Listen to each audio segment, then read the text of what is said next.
আসসালামু আলাইকুম friends, welcome to my channel. আজকে আমি আপনাদের সাথে একটা রেসিপি শেয়ার করব, সেটা হলো নুডলসের পাকোড়া। এটা খেতে খুবই টেস্টি। এটাতে যা যা লাগবে তা হলো পেঁয়াজ কুচি, কাঁচামরিচ কুচি, পুদিনা পাতা কুচি, আর লাগছে হলো নুডলস সিদ্ধ। এখানে নুডলস সিদ্ধ করা আছে, একটা ডিম। এটা পুরো দিব না, যতটুকু লাগে হাফ দিব। খুব ভালো করে মিশিয়ে নিব। একটা দিইনি, অর্ধেকটা দিয়েছি। লবণ দিব, খুব ভালো করে মিশিয়ে নিব। এরপর আমি এর মধ্যে নুডলসের যে প্যাকেট থাকে সেটা ঢেলে নিচ্ছি, সেটা দিয়ে দিব। সেটা দিয়ে খুব ভালো করে মিশিয়ে নিব। তবে এত বেশি মিশাবেন না যেন নুডলসটা একেবারে ভর্তা হয়ে যায়।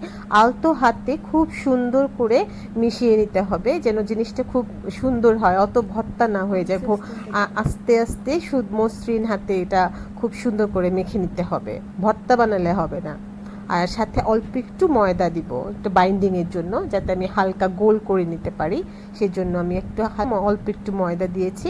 ময়দা দিয়ে খুব সুন্দর করে এটাকে আলতো হাতে মেখে নিয়েছি, পুরো জিনিসটা সুন্দর করে, যাতে আমি সুন্দর করে একটা ভালো মতো গোল শেপ আনতে পারি।